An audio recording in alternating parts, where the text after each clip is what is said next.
It's 3 minutes past 3 o'clock, so let's get started. Welcome everybody and good afternoon. My name is Martin Roos. I'm Deputy Director of the Migration Policy Center here at the European University Institute in Florence, and I'm delighted to welcome you to this MPC webinar. It's the 9th in our series of webinars this term, and today's topic is migration and development. And within that broad theme, we're actually going to focus on quite a specific question and issue. And that question is, how does economic development in poor countries affect international migration? Does more development increase, decrease, or have no effect on emigration? And how do these effects vary across different contexts? As many of you will know, this is a question that has generated considerable academic research over the past few decades, but it's obviously also an issue that is of great importance to policymakers. I mean, some people over the past few years have argued that foreign aid should be used and targeted to help reduce migration flows from certain countries. So these people have the idea that more foreign aid will result in less migration, including from poorer countries. Whereas others have resisted making this link in the policy debate between migration debates and development debates. And they've also pointed out that aid is actually, or greater development more generally, is likely to have the opposite effect, namely of increasing migration, at least under certain conditions. So this is a very big debate in both research terms, but also in the policy sphere. So what we want to do today is look at the evidence. What do we know about the relationship between economic development and emigration from poorer countries?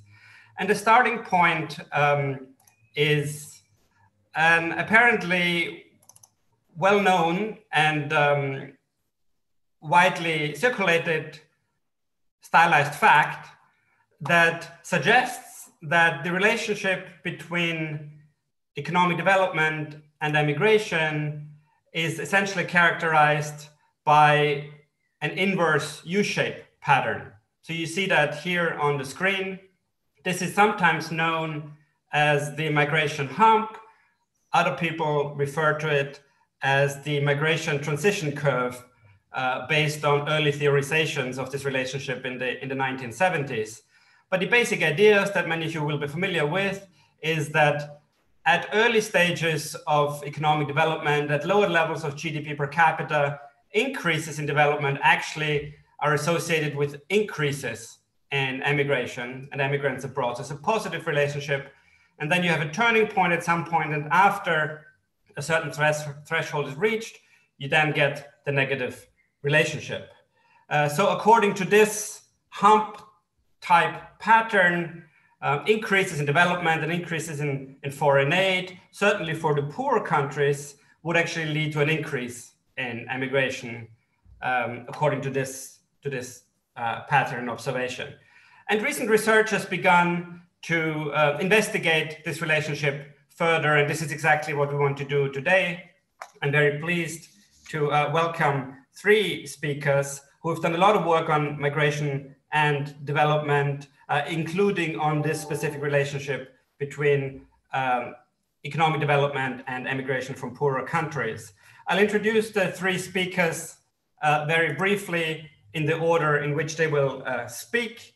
So first up, we'll have Klaas Schneider-Heinze, who is at the Kiel Institute for the World Economy.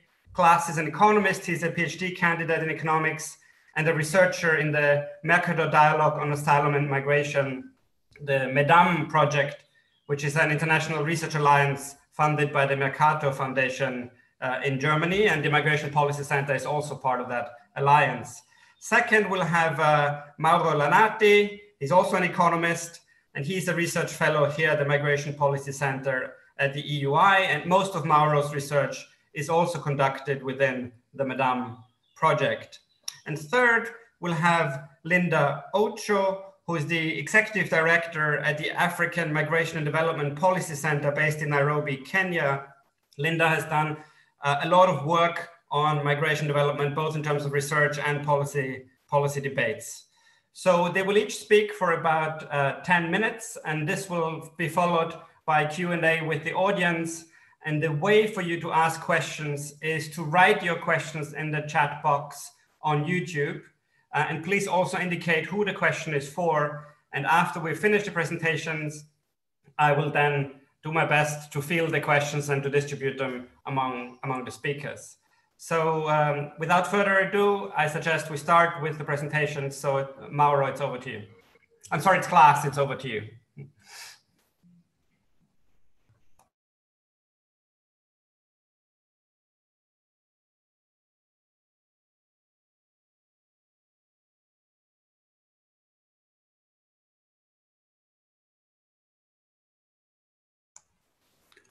All right.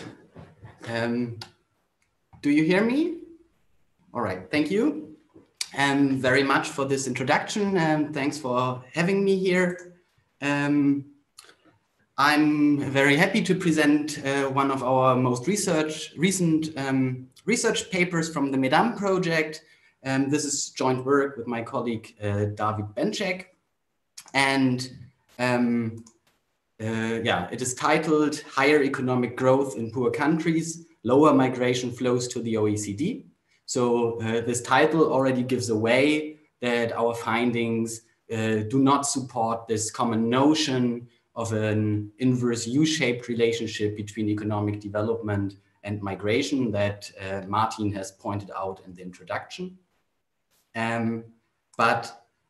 Because we go into the empirics and quantitative analysis, let's briefly think if we can deduct the general impact of economic growth on immigration with theoretical reasoning. And I think that's important to point out that that's not so simple because in principle, economic progress, economic development, on the one hand, increases the feasibility to migrate, and on the other hand, decreases the attractiveness to leave one's country. So in theory, the impact can go in either direction, and it's unclear which impact pathway prevails. And for that reason, it's really an empirical question what the net effect is, and that effect is obviously likely to differ across countries, regions, and individuals. And with a need for an empirical approach, we come back to this figure that Martin has also already shown in the past years. Illustrations like this one have been put forward, indicating that the relationship between development and immigration is non-linear and somewhat hump-shaped. And it is important to emphasize, I feel, that this very causal interpretation that is derived from this hump-shaped pattern comes with sensitive policy implications. So if we assume that when poor countries get richer, immigration naturally increases, policymakers in rich destination countries face a trade-off between supporting development in poor countries and decreasing immigration pressures at home. Yet, this pattern depicted here is really merely a comparison between countries. So it does not depict a natural time trend. It's really just different countries at the same point in time. So it's a cross-sectional pattern. And a more neutral interpretation would read like, we observe the highest immigration rates in countries somewhere at the middle of the global income distribution. That might be very well a direct consequence of their distinct income levels, but it might also be due to other factors. And the key question is it reasonable to assume that immigration will rise throughout Ethiopia's development path because we see so high immigration rates in Portugal today? And if GDP was the only difference between these two countries, we could be quite confident that that is the case. But of course, they differ in many other aspects as well. And using only cross-sectional evidence like this one is problematic in that case, as country-specific differences might mask the true relationship between economic progress and immigration. So for instance, geographic proximity to high-income countries is very likely to affect both the attractiveness of migration and economic development. And other factors like common languages, cultural ties, colonial ties, landlockedness, and so on might do the same. So in essence, the validity of this causal interpretation very much relies on the existence, or rather non-existence, of systematic differences between poorer countries at the left of the peak and middle-income countries. And in our paper, we rather briefly show that there are actually substantial differences. Here, for this simple table, we just split all non-OECD countries into countries with an average GDP of less than $5,000 per capita, and the remaining countries in the right column. And what we can see here easily is that the poorer countries are on average much further away from the next OECD country. None of these 69 countries shares a common border with an OECD countries. They are much less likely to have colonial ties with them. They are about 3 times more likely to be landlocked and host much larger populations. And all these factors are related to the feasibility and attractiveness of migration, as well as to economic development. And with these substantial differences between these groups of countries, it is really important to do an analysis along the time dimension within countries to control for these systematic differences, to not get a biased estimate of the impact of economic growth on immigration. And that's really exactly what we do in our paper. We use 35 years of migration flow data towards the OECD destinations and investigate this relationship at the country level. Specifically, we focus on this hypothesis that in poor countries, immigration increases with development. So we entirely focus on countries at the upward sloping part of this migration hump. And as you might already expect by now, when we control for these differences, when we really focus on the relationship of economic progress and immigration at the country level, then the results look quite different. In our sample of poor countries, still it holds in a pooled regression that countries with higher income have higher immigration rates. But if we look at the within dimension and employing a more robust panel setup, then actually economic progress, economic growth is negatively related to immigration. And these results are very robust to many different approaches that you can look up in our paper if you like. So we use different data sets, different time periods, different country groups, different regression setups and methodologies, and the result always looks like that. So in conclusion, what we detect is a consistent negative association between GDP and the number of emigrants within countries over time. And that is very much inconsistent with the cross-sectional results and with this notion of the migration hump. And the reason for that most likely are omitted factors that are systematically related to the status of development and immigration, and that are omitted in such a cross-sectional analysis. And plausible candidates for that relationship are listed here. And yeah, the most important takeaway from our paper really is that there does not seem to be a trade-off between supporting economic development in poor countries and reducing immigration pressures. It's rather the other way around, and policymakers should not be too concerned with these issues. Thank you very much. That is it from me now. Excellent. Thank you very much, Klaas, also for being very clear and very concise. And we'll continue straight away with Mauro.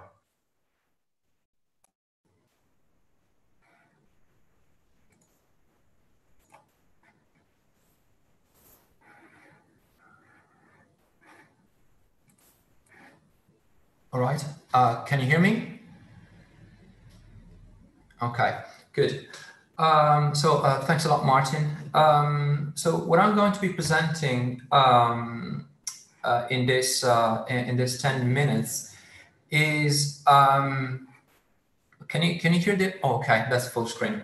What I'm going to be presenting, I was saying, in this 10 minutes is a research that is still a work in progress, which a research which I believe is strictly related to and somewhat extends the work that has been just presented by Klaas on the inverted U-shape hypothesis. This is a joint work with Professor Rainer Thiel from the Kiel Institute for the World Economy within the MEDAN project. And this project basically investigates the relationship between foreign health assistance, income per capita, and emigration of health workforce from developing countries. More specifically, using OECD data on bilateral emigration flows from developing countries, in this project, we separately estimate the effect of foreign health aid and income per capita on emigration of flows of doctors and nurses, using a gravity model of international migration, which is our empirical workhorse. So why we think this topic is relevant and important in light of the current debate around the validity of the inverted U-shape hypothesis and in light of what Klaas just presented. Well, the inverted U-shape hypothesis basically predicts that emigration decisions depend on the level of income at the origin and the related ability for would-be immigrants to finance their moving costs. So in other words, in relatively poor countries, an increase in income per capita at the origin would lead to higher emigration simply because they would-be immigrants are better able to finance and to afford their moving costs. So in this context, our hypothesis is that if this hypothesis is verified empirically, the different characteristics of nurses and doctors are likely to shape the pattern of the relationship between development and emigration in different ways. So in other words, think about nurses. So nurses are relatively poorer by definition with respect to doctors. They earn less and they're less able to incur and to finance their moving costs. And therefore, given these characteristics, are more likely to be lying on the left part, on the upward segment of the hump. On the other hand, doctors are relatively richer. They better afford moving costs because their budgetary and liquidity constraints are less binding. So, and therefore they're more likely to be lying on the right part, on the downward part of the curve. So in a nutshell, our point is that if the mobility transition curve hypothesis holds and is actually supported by the empirical analysis, then what we should see is that the impact of income per capita should vary across health workforce categories because doctors and nurses are likely to be lying on different segments of the hump. So this is in essence what our analysis tests. So our project adds to the literature in many respects. So we are not only interested in the effect of income per capita. Actually, the other main variable of interest is foreign aid in the health sector, which we assume to be affecting the decision to emigrate through the so-called public services channel. So the hypothesis is that the provision of foreign aid improves and increases the supply of, in this case, healthcare infrastructures in countries of origin, which in turn creates incentives for would-be immigrants, in this case doctors and nurses, to stay rather than leaving. So the second main novelty is that compared to previous studies, our paper has a more disaggregated approach, more sectoral approach, which I think better helps us to better identify the effect we are interested in. And third, we dig deeper into the mechanisms through which foreign aid influences immigration decisions. Of course, foreign aid has an indirect effect. It's foreign aid that affects something, and this something affects the decision to emigrate. And we want to test for the existence of this public services channel that I talked about. So I start the description of the empirical analysis by showing very simple descriptive statistics about migrant destination. So as you can see, the United States represent the main destination for both doctors and nurses, especially for nurses. And this is particularly important for our empirical analysis because the OECD data on migrant flows that we are using, they do not have a complete panel structure. Which is to say that we don't have the whole information on the whole spectrum of countries of origin. And the United States is the only country for which we have a total coverage, and it happens also to be the main destination for both doctors and nurses. So let's go straight to the results.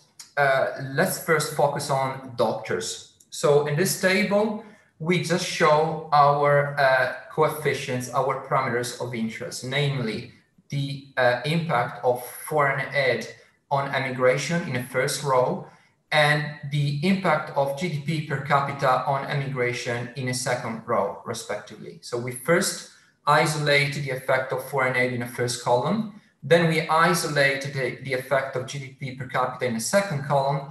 We combine them together in a third before focusing on the United States as the only destination in the fourth column. So two main takeaway messages from this table. So first is that the first takeaway message is that both effects point to a negative relationship. So that is to say, if we either increase foreign aid in the health sector or GDP per capita, they both point to a negative relationship, and therefore these increase lowers emigration of doctors from developing countries. The second takeaway message is that, as you can see in the third column, the two coefficients do not change much with respect to the case in column 1 and 2 when we basically isolate the two coefficients. What does this mean empirically? It means that these two variables, ODA and GDP per capita, are likely to affect the immigration decisions through separate and distinct channels. Is this in contrast with the migration, with the inverted U-shape hypothesis? Well, not completely, because as I said before, doctors are more likely to be lying on the right, on the downward segment of the hump, because they can better afford the moving costs. Okay, but what happens when we focus on nurses, who by definition are relatively poorer, and therefore they're less able to incur moving costs? Well, the main takeaway message from this table, when we focus on nurses, is that the negative relationship for both ODA and income per capita is still there. So if we increase ODA and GDP per capita, we get lower immigration also as far as nurses are concerned from developing countries. Okay, so far what we got is that foreign aid moderately reduces immigration flows of both doctors and nurses from developing countries. But how? So, and here we test for the public services channel that I mentioned before by focusing on proxies of the quality of healthcare infrastructures, and we basically estimate the effect of foreign aid on these proxies, and we see that our estimates show that official development assistance in the health sector enhances the quality of healthcare infrastructures. So to wrap up, foreign aid in the health sector reduces immigration flows of both doctors and nurses from developing countries, and the effect in magnitude is very similar. So is an increase, doubling the volume of foreign assistance in the health sector reduces the inflows of both doctors and nurses by 10%. So this effect operates through plausibly through the effectiveness of foreign assistance in improving the quality of healthcare infrastructures. And also, the analysis suggests that a negative relationship between income per capita and emigration of healthcare workforce. So regardless of the level of income of doctors and nurses, an increase of income per capita is associated with lower emigration. And these, of course, has loads of implication for the brain drain issue, but I think I'll leave that to the Q&A session. Thank you. Excellent. Thank you very much, Mauro. Before we continue with our third presentation, I'd just like to remind everybody that the way to ask questions is to write them in the chat box on the YouTube channel. So if you have any questions, please type them into the chat box, and if possible, please also indicate who the question is for. And after we finish the presentations, I will do my best to field them to the different speakers. Linda, the floor is yours. Thank you, Martin. I hope you can hear me. I hope my internet stabilizes, because a few seconds ago it just went off. But thank you so much for this opportunity to speak on this panel. My focus, I don't have a PowerPoint presentation, but I'm just going to focus on what we've been doing on the ground and looking more at the policy response and also just evidence from the countries. So questions or points that Klaas and Mauro raised about people migrating as a result of foreign aid, and also just development. If there's more development in a locality, it can actually reduce the need to actually migrate. And what we see when we look at what happens on the ground is that we question what kind of development is taking place in some of these localities and where. Because if the development is more centralized in major cities, which will attract more people moving internally, it'll mean that people will start searching for opportunities in major cities before they consider going to international destinations. And in what we've been seeing is that the demographic profile of some of these migrants, those who are considering leaving and going to other countries, is that the drivers are very different and they're very varied, and that most of them are very young, especially when you look at the migration of from Africa. And it's also due to the fact that there's a high unemployment rate amongst the youth.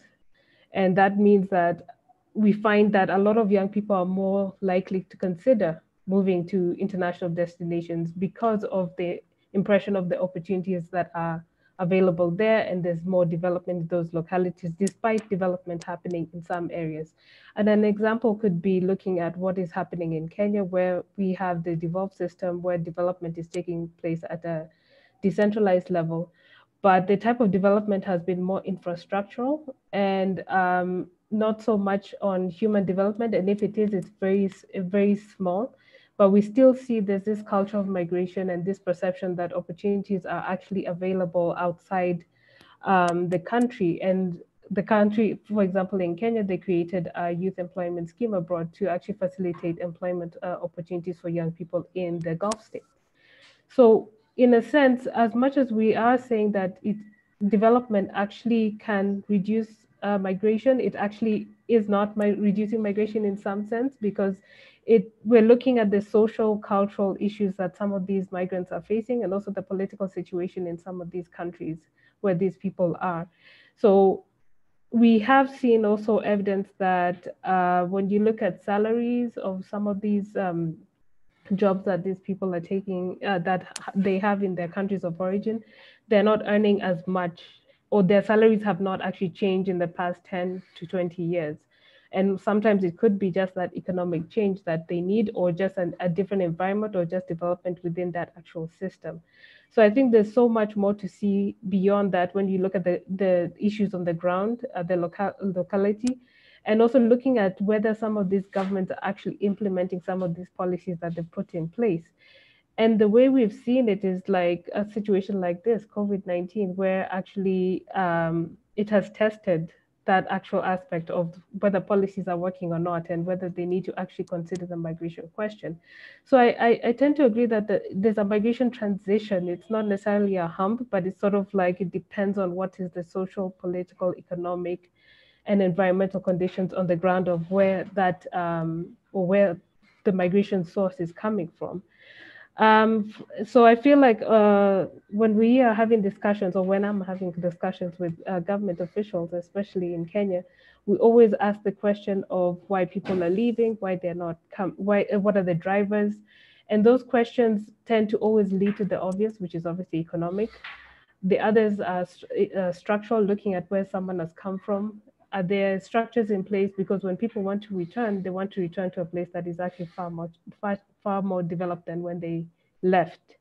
So we find that the diaspora are actually having one foot in, one foot out, because they're not sure of the political and economic situation in their countries. So I feel like when we are having this discussion, we need to be able to look at the realities on the ground. What are the voices of those migrants themselves? And being able to understand what are the drivers that have actually been changing through time. And this is a process that we need to look into in a much more deeper level, both at a quantitative and a qualitative level. So I think I'll leave it at that. Buy a bit of time for the question and answers, and I'll be more than happy to take any questions from any of the people on board. Thank you. Great, thank you very much, Linda. Thanks to all the presenters. We have now just over half an hour to have a discussion and answer questions that people are posting in the YouTube chat. Just a reminder, if you have a question, please write it in the chat box of the YouTube channel, and we'll attempt to do at least 2 rounds of questions. So I think the first round we have a few questions for class. Melissa Siegel is asking whether you've done the same analysis for the other side of the hump. And if you look at the richer side, whether you would find the same results that you've found for the poor countries. We also have a question from Alice Shepanikova, apologies if I pronounced that name incorrectly, asking whether you could give an example of a country where actually development has led to lead migration, and over what time period. So if you could take those two.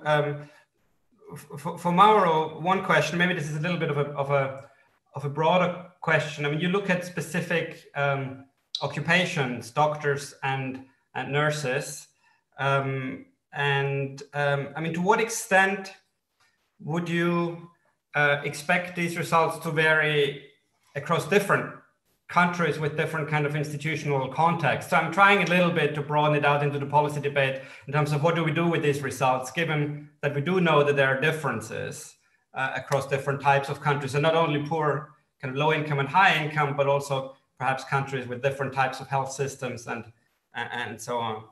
And we've got, maybe at this stage, I'll ask a question to Linda as well. I mean, you're centrally involved in you do research, but you're also centrally involved in many policy debates about this, both in Europe and in Africa. I'm just wondering whether you would want to comment on the framing of this whole debate and on how useful or not useful you have found this discussion about the relationship between migration development based on kind of statistical relationships in the broader context of debate about migration development. Okay, so we'll go in the order that you've spoken. So class, if you could go first, and if I could all ask you to be reasonably brief in your responses so we can get more questions in. Yes, thank you very much for these questions. I'm just very briefly going to show an additional slide again, because I think the question of Melissa is an excellent one, and I can show you the results of that. So the question was regarding the higher income group. So and two things to that. So first, what we did is use very different cutoff levels for GDP. So in this graphic, you see that, right?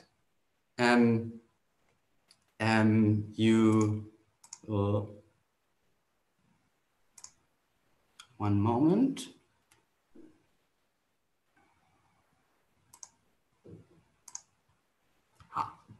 Now I hope you can see that. I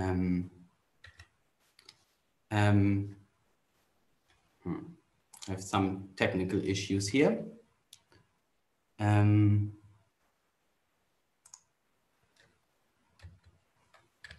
second, please.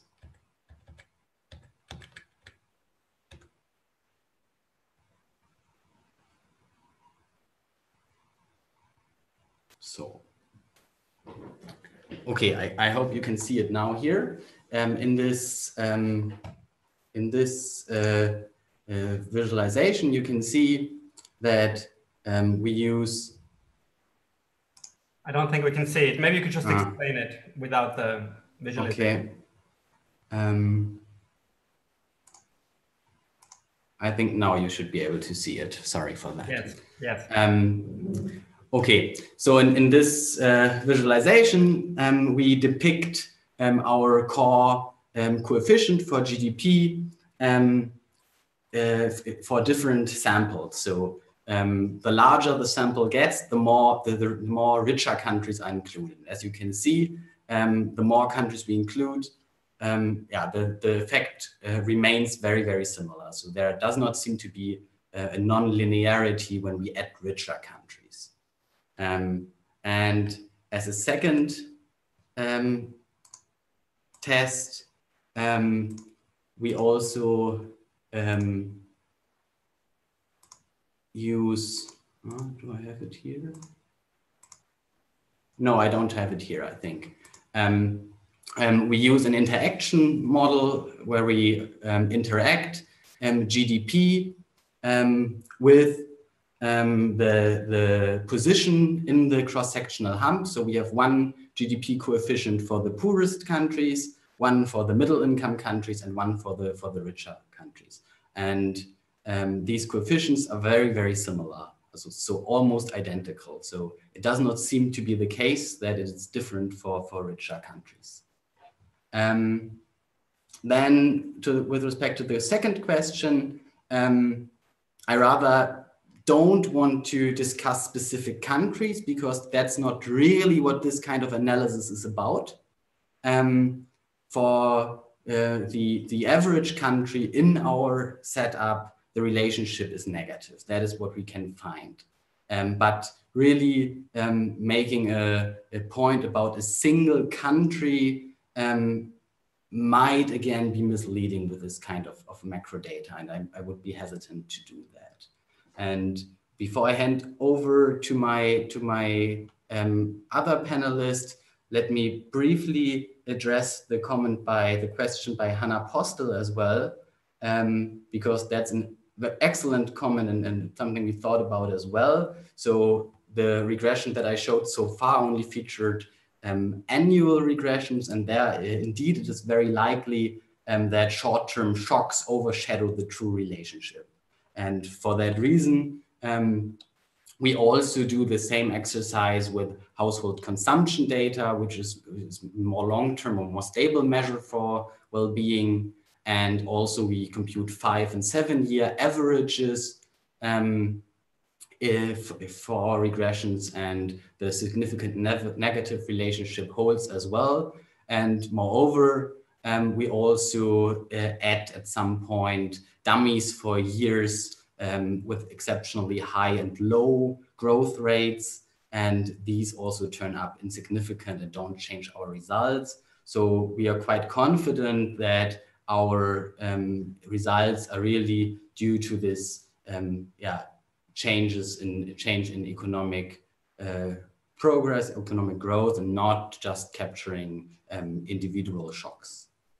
Thank you, Klaas. Mauro. Yeah, thanks for the question. So what do we do with so basically what do we do with these results, and how do we account for heterogeneity in the countries of origin? So well, as I mentioned, this is just a work in progress, and we are basically what I just showed is the estimates which we thought were robust enough, like to be sorry, to be presented. But of course, we are also trying some robustness checks in which we account for this heterogeneity of countries of origin. So, for instance, we got very similar results when we drop the richest countries, when we take them out of the sample. And definitely, you know, I haven't thought about it, but definitely what you're saying, Martin, so accounting for the heterogeneity in terms of quality of the health sector of the origin, that is something that definitely should be addressed and should be tried. And yeah, thanks for the question. Greatly appreciated. Yeah, thank you. This is a good example of that. We did not plan the questions in advance, so Mauro. No. Linda, yeah, so the question is, I mean, how helpful is all of this in the broader debate, do you think?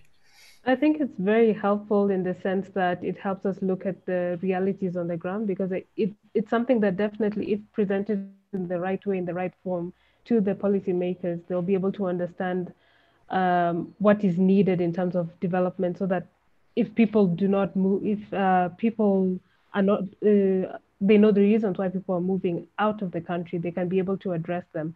But the problem is that all these issues or the problems that they're experiencing are all interlinked.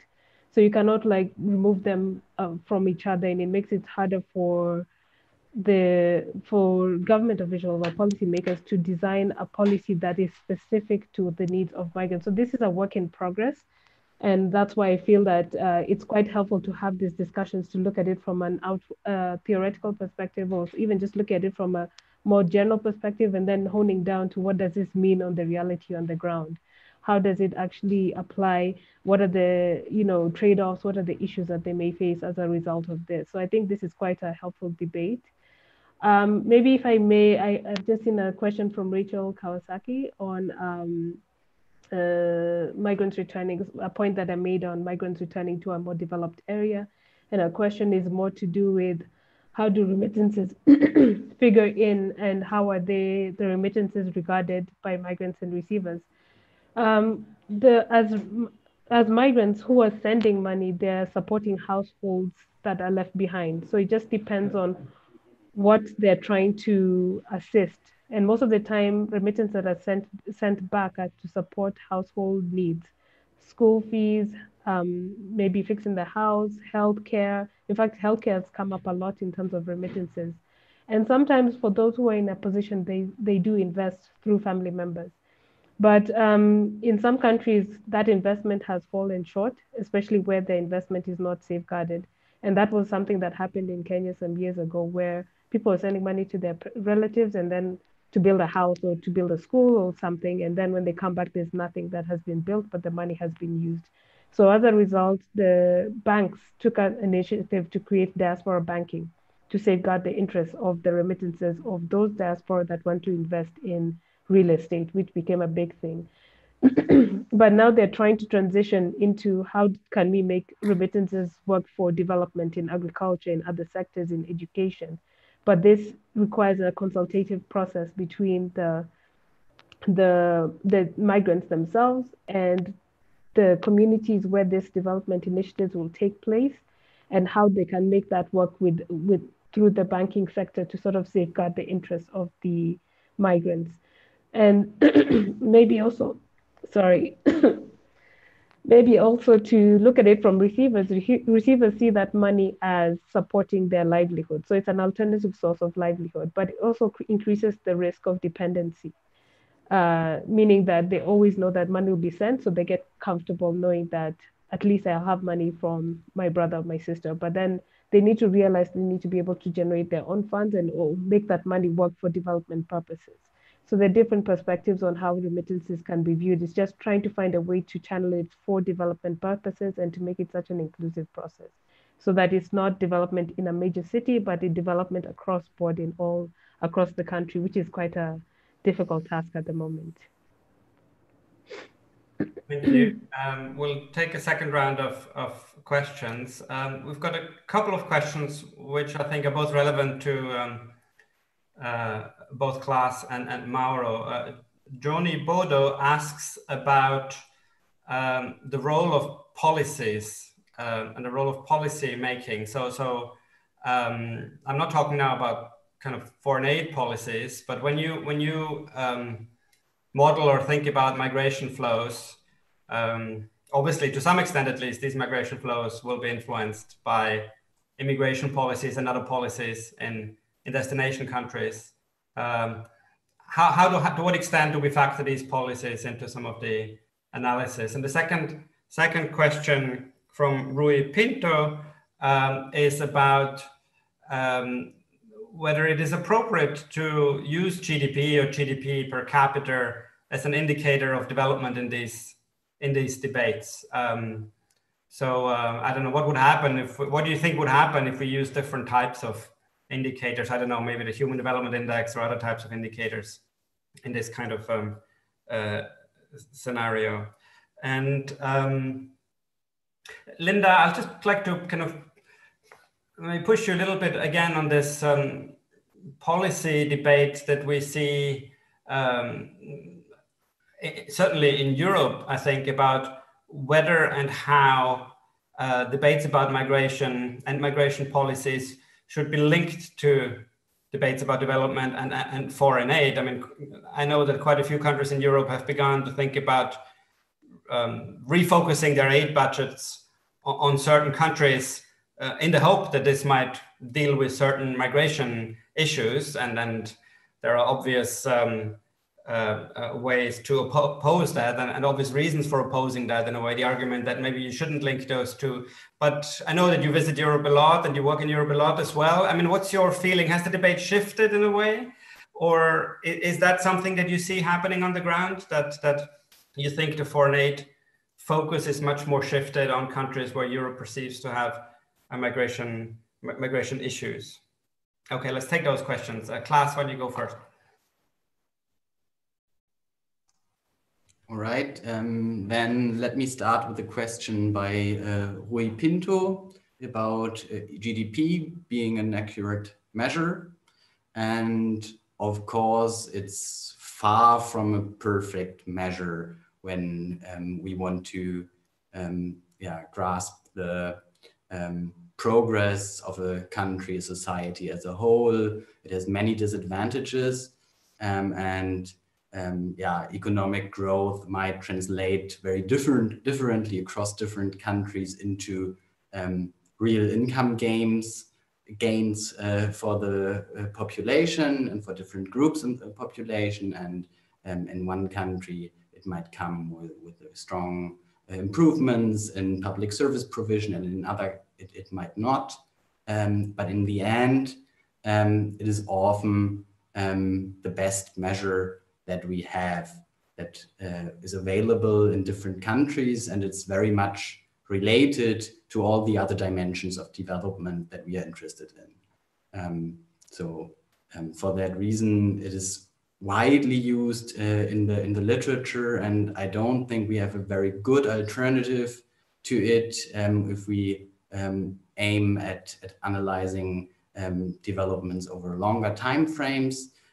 We actually do incorporate private consumption as an alternative measure in our paper, which is less volatile in short term. So like oil price changes, for example, or exchange rate changes might be less reflected in such a measure, and it might be considered a more direct measure for household well-being. And our results also hold with that. And using something like the Human Development Index, as Martin proposed, always sounds very reasonable, and we could in principle do that, but it's that much correlated with GDP that it's very unlikely that would change anything in our results. So we stick to the GDP mainly for that reason. Also, our core contribution is really to look further into the migration hump, and for the migration hump, the GDP has typically been used as the most important measure for development, and for that reason, for reasons of comparability, we really stick to that. Okay, thank you, Mauro. I would like to add something to this question by Pinto, because well, we use actually economists usually use GDP because it's basically it's a good proxy for economic well-being in developing countries, for which data are not always readily available. And GDP proxies for the monetary dimension of well-being. What we do in our project is to couple the GDP effect with official development assistance in the health sector, which actually operates through what we call the public services channel. So through the improvements of public services, which may or may not be related to income, but definitely are incorporated in broader indexes such as the World Development Index. So, and when we test for the effect of these two variables that basically refer to monetary and non-monetary dimension of well-being, so we got a very similar, we got a negative relationship at least. So we in a nutshell, so we do focus on different development dimensions, and yeah, so. Thank you, Mauro. Linda, I mean, my question relates to another question that has just been posted by Audrey, who says many projects aim at addressing the root causes of migration in Africa. For example, the Trust Fund. What do you think these projects say about the understanding of the migration development link at the EU level? That's an interesting question. Well, the thing is that a lot of studies, even prior to some of the projects recently funded by the European Trust Fund, were already investigating the root causes of migration. So I think that has been over-investigated for some time. I think it's just a matter of seeing what has not worked and needs refining for people to not consider migrating from that area. And it may not be just development related, it could be a myriad of other issues that are there. I know that the discussions are ongoing and they're always changing depending on what is occurring in the environment. But at least there's an understanding that migration does have a contribution to development in the countries of origin or the places of origin where these migrants come from. And it's a way of trying to help not only national policymakers or government officials, but also decentralized government officials to understand the need to understand migration itself and how it actually can positively influence the development of an area. And an example could be just looking at how migrants bring in skills, they create opportunities, they can create employment for the different community members, but they're also a mutual form of exchange where they're also learning about what is needed in that locality that needs to be changed. So I think we have sort of expanded the discussion of what development means because there's no universal definition of development. And I think that's a mistake that we have, that we always assume development means that it's all infrastructural, but it's a whole host of things, including human development. And that needs to take place. So at least people, if they are to migrate, it's a choice rather than being pushed out because of the lack of something that is related to maybe not an economic issue, but it's a social cultural issue. And they change all the time. But I am part of those debates. I'm not too sure about the EU level. I think my interests were more of what's happening on the continent and how it's actually impacting development in this country, and what are the long-term implications. If development was to occur in these areas, how sustainable would it be? What would it take to shift the situation so people continue to migrate or do not migrate? So these are some questions that we look into in terms of the sustainability of some of these programs, or the impact that they have in general. And then I think, Martin, your question was more about whether the debate has shifted between on migration policies and development policies, right? Is that right?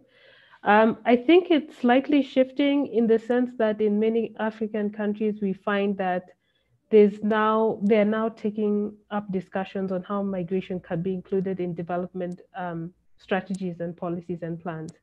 In some countries, it wasn't there. Others are starting to understand what it means, but in order to understand it, they need to be able to capture the data and use that data to inform their discussions and decision making.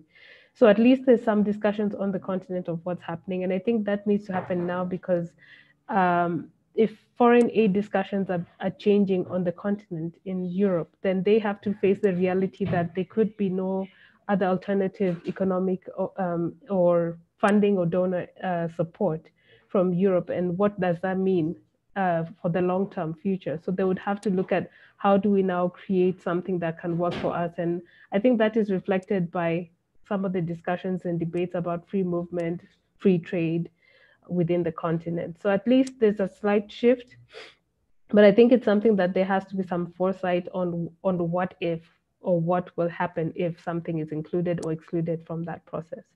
But it's definitely an ongoing experience, and I think every country is very different. So when I say Africa, I'm not looking at it as very universally. I'm just saying, from my perspective where I work, other countries are very different, and there are different stages of development. So definitely they will still continue to migrate because of the lack of development in their countries. Thank you, Linda. I suggest we do one more round. There's quite a few questions, some specific and some general. So I suggest you just pick and choose the questions you feel you're most comfortable answering. I mean, there were two specific questions, Mauro, for you.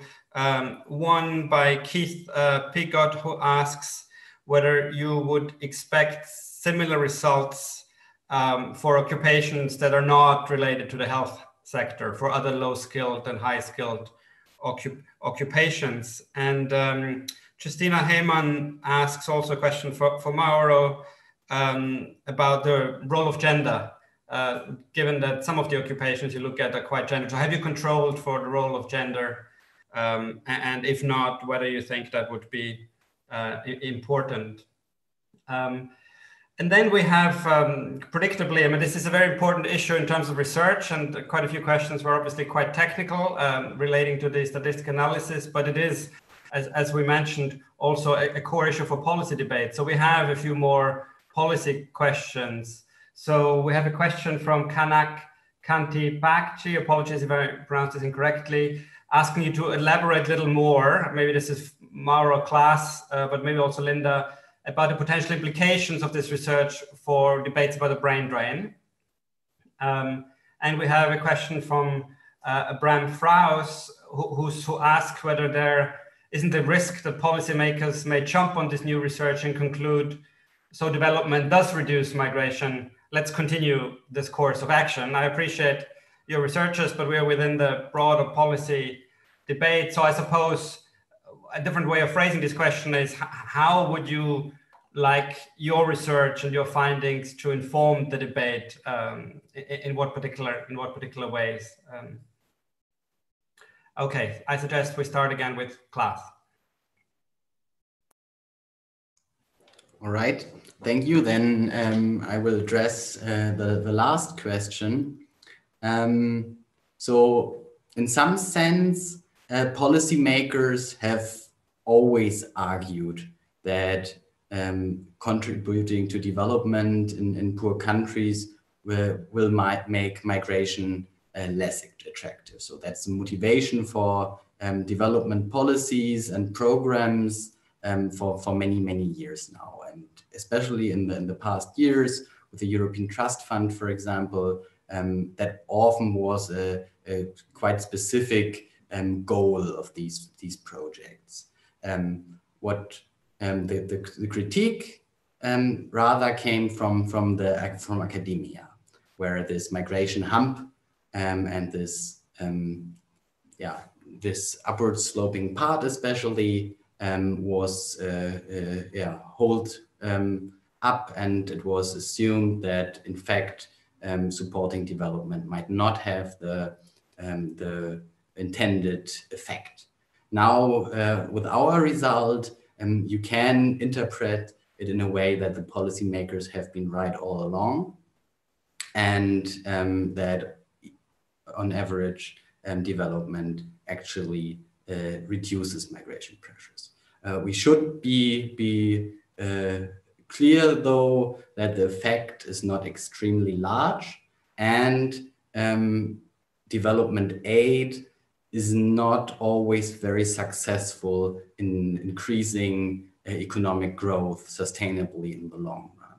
So I would not argue that development aid, development policies are a very strong and very powerful tool in increasing migration, and I would also not argue that it should be. Still the trade-off that was mentioned earlier, the trade-off that is derived from this migration hump hypothesis, that development support and immigration control or reducing immigration pressures go in different directions, that is not supported by our research. And so policymakers should be able to focus on their development priorities and don't have to think about the migratory implications at the same time. So I think personally, development policies should be about development and not about migration. And in that sense, it's actually true that policymakers could go on with their development projects as they did in the past. Just before you go, Klaas, we've got a quick question for clarification. Veronica Bilga asks if your analysis also includes South-South migration. I think I know the answer to the question, or if it's only to the OECD countries. Yeah, our analysis does not include South-South migration. So we exclusively look on migration towards OECD destinations. That has two reasons. Because the data is available for these countries over a longer time period. And I think it's important for this research question to have a long time dimension. And also this is, of course, politically the more pressing issue. If I would need to hypothesize if that also holds for South-South migration, there's little reason to expect why not. The financial barriers to migrate are much lower for migration to neighboring regions, so we wouldn't expect the migration hump to be that pronounced for regional migration anyway. But that's just a speculation, so it's not in our analysis. Thank you, Klaas. Mauro. Yeah, so I agree with Klaas and about the foreign aid effectiveness, and that countries should aim at address development issues rather than focusing too much on migration and sending foreign aid as a response of immigration restrictions. One of the problems with foreign aid not being always very effective is that a relatively high share of it doesn't even reach developing countries, so it is spent within donor borders, and that's a very important issue that I wanted to mention. Quickly with other questions. So about the gender issue. So yeah, it would be definitely interesting to look into that, but unfortunately we don't have data. The OECD doesn't provide like the distinction for gender. So About the question of Keith on the question was about whether our findings apply to other sectors. Well, what we did was basically distinguishing between two categories of workforce within the health sector and check whether the effect of development had different effects on different workforce categories that by definition have different characteristics, especially in terms of budgetary constraint issues. So yeah, what we expect theoretically is that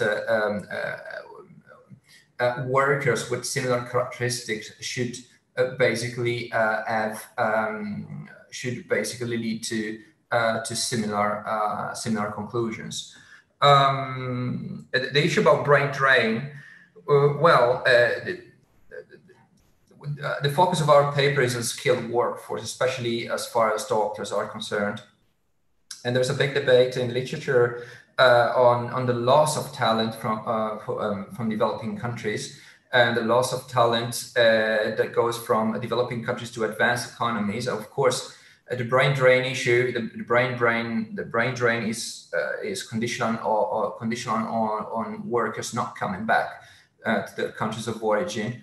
But what we, based on our findings, basically, so what we find is that increasing development in countries of origin lead to lower emigration of doctors. This is not a new finding because it's about doctors. I mean, there's a study by Mulan which basically got to similar conclusions, but the implication is that higher development would it implies that that developing countries retain their own doctors and do not migrate somewhere else, risking this brain drain issue. Okay, thank you, Mauro. Linda. Okay, I'll look at the brain drain from the angle of a country that actually experiences brain drain, given that the conditions on the ground actually push people to migrate. And yes, it's all for those same reasons, development reasons linked to the sector or the industry. But I know policies are being developed by countries of origin, diaspora policies. But the problem is that while they recognize that there is brain drain, I think they're still trying to figure out how to facilitate entry points for those skills to return back or to at least contribute back. I know Germany has a program through GIZ, which allows experts in particular fields to come back and work in the health sector. So if there's a neurosurgeon from Germany, they come and support work in the health sector in Kenya, and then they also offer some sort of not training per se, but some mentorship to some of the doctors who may be interested in working in that field. So I think right now it's not cast in stone. There's an understanding that there is brain drain, but there's an issue of also brain waste in the sense that there are some people who are very highly skilled, but the environment in the country is not as developed. So you'd find that the ICT, for example, could be something that's growing in a place like Kenya, but then the skill set of someone who's coming from the US or from another country will not be able to integrate efficiently unless the certain resources are put in place or developed so that at least he can practice or at least build up that sector a bit more. But at least now there are some countries that are taking an interest. The challenge has been implementing that policy, because it's a policy that is currently in some countries not being practiced. So they need to find an example of where it actually works and work together with those diaspora that have left before. But I think this is something that is still, I've yet to come across a country that has actually figured it out in the continent, in Africa. But I know at least a number of them are trying to find a way to attract some of the skill set back. But we've also noticed that some people who are returning back are returning after they've retired. So the purpose is to return to go back to almost like a village-like setting or a rural setting for not to engage in work, but to be in a community setup different from where they were living before. So that's what we've noticed that is happening. Yeah.